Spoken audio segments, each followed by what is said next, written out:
வாங்க ஒரு சிம்பிளான விஷயத்த பார்க்கலாம். வணக்கம். கம்ப்யூட்டர் கிட்ட ஒரு கேள்விய அதுக்கு புரியுற மாதிரி எப்படிங்க கேக்குறது? அதுக்கு தேவையான டேட்டாவை நாம எப்படி சரியா புரிஞ்சுக்கிறது? இத பத்தி தாங்க ரொம்ப எளிமையா ஒரு 13 வயசு பையனுக்கு சொல்ற மாதிரி இந்த விளக்கத்துல நம்ம பார்க்க போறோம். வாங்க ஆரம்பிக்கலாம். பார்க்க ரொம்ப சாதாரண கேள்வியா இருக்கலாம். ஆனா மெஷின் லேர்னிங் உலகத்துல இதுதான் முதல் படி. நாம கம்ப்யூட்டர் கிட்ட எப்படி பேசுறோங்கிற இந்த ஒரு விஷயத்த மட்டும் சரியா கையாண்டா போதும், பாதி பிரச்சனை தீர்ந்த மாதிரி தான். டேட்டா சயின்ஸோட முக்கியமான நோக்கமே நம்ம பிசினஸ்ல வர பிரச்சனைகளுக்கு ஒரு தீர்வு கண்டுபிடிக்கிறது தான். ஆனா அதுக்கு துல்லியம் ரொம்ப முக்கியம். நாம சரியான இடத்துல இருந்து ஆரம்பிக்கணும் இல்லையா? இப்ப இது பாருங்களேன், கம்ப்யூட்டர் கிட்ட போய் என் பிசினஸ் சூப்பராக்கு அப்படின்னு பொதுவா சொன்னா அதுக்கு என்ன பண்றதுனே புரியாது. ஆனா அதுவே அடுத்த வெள்ளிக்கிழமை சாயங்காலம் என் கடையில எத்தனை பீஸா விக்கும்னு ரொம்ப துல்லியமா கேட்டா அதுக்கு பதில் சொல்ல தெரியும்.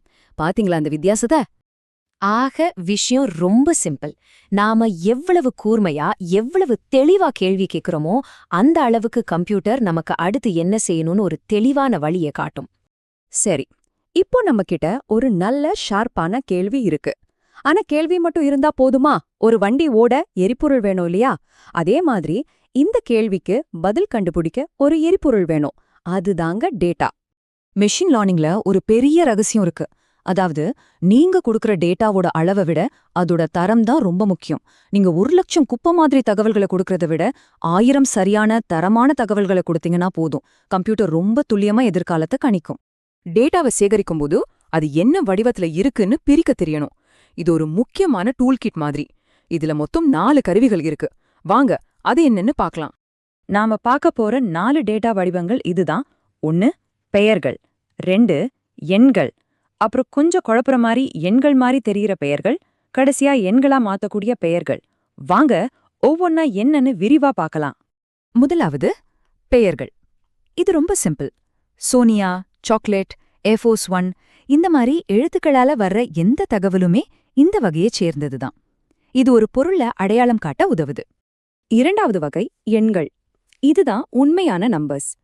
அதாவது இந்த எண்களை வச்சு நம்மால கூட்டல் கழித்தல்னு கணக்குகள் போட முடியும். உதாரணத்துக்கு பணம், ஒரு பொருளோட எண்ணிக்கை இல்லனா வெப்பநிலை மாதிரி மதிப்புகள். சரி, இப்போ கொஞ்சம் கவனமா கேளுங்க. அடுத்ததா நாம பார்க்க போற வகை ரொம்ப ரொம்ப முக்கியம். ஏன்னா நிறைய பேர் இங்கதான் குழம்பி போவாங்க. ஒரு நிமிஷம் யோசிச்சு பாருங்க.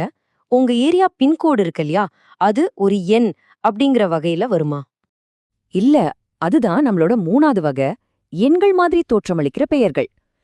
ஏன்னா 2 பின்கோட கூட்டி பார்த்தா ஏதாவது அர்த்தம் இருக்கா? இல்ல இல்ல, அது வெறும் ஒரு இடத்த அடையாளம் காட்டுற ஒரு பெயர் மட்டும்தான். அதனால அதுவும் பெயர்கள் வகையில தான் வரும். இறுதியாக 4வது வகை. இது கொஞ்சம் சுவாரஸ்யமானது. ஒரு பந்தயத்துல முதல், 2ஆம், 3ஆம் இடம்னு சொல்றோம் இல்லையா? இதுல ஒரு வரிசை இருக்கு. அதனால கம்ப்யூட்டருக்கு புரியற மாதிரி இத நாம 1, 2, 3ன்னு எண்களா மாத்திட முடியும். சூப்பர்! ஆக ஒரு கூர்மையான கேள்வியில ஆரம்பிச்சு டேட்டாவோட 4 வடிவங்கள் வரைக்கும் ஒரு ரவுண்ட் வந்துட்டோம். நாம கத்துக்கிட்டது எல்லாம் ஒரு தடவை சட்டுன்னு பாத்துடலாமா? இந்த முழு செயல்முறையும் 3 எளிய படிகள்ல சொல்லிடலாம். 1 ஒரு ஷார்ப்பான கேள்வியை கேளுங்க. 2 தரமான டேட்டாவை சேகரிங்க. 3 அந்த டேட்டாவோட 4 வடிவங்களையும் சரியா புரிஞ்சுக்கோங்க. அவ்வளவுதான். சரி, இப்போ உங்களுக்கான ஒரு கேள்வி. நீங்க கத்துக்கிட்டது ஒரு சின்ன டெஸ்ட் பண்ணி பார்க்கலாம். உங்க ஆதார் கார்டு நம்பர் இருக்கு இல்லையா, அதை நாம பார்த்த அந்த 4 டேட்டா வடிவங்கள்ல எந்த வகையை சேர்ந்ததுன்னு நினைக்கிறீங்க?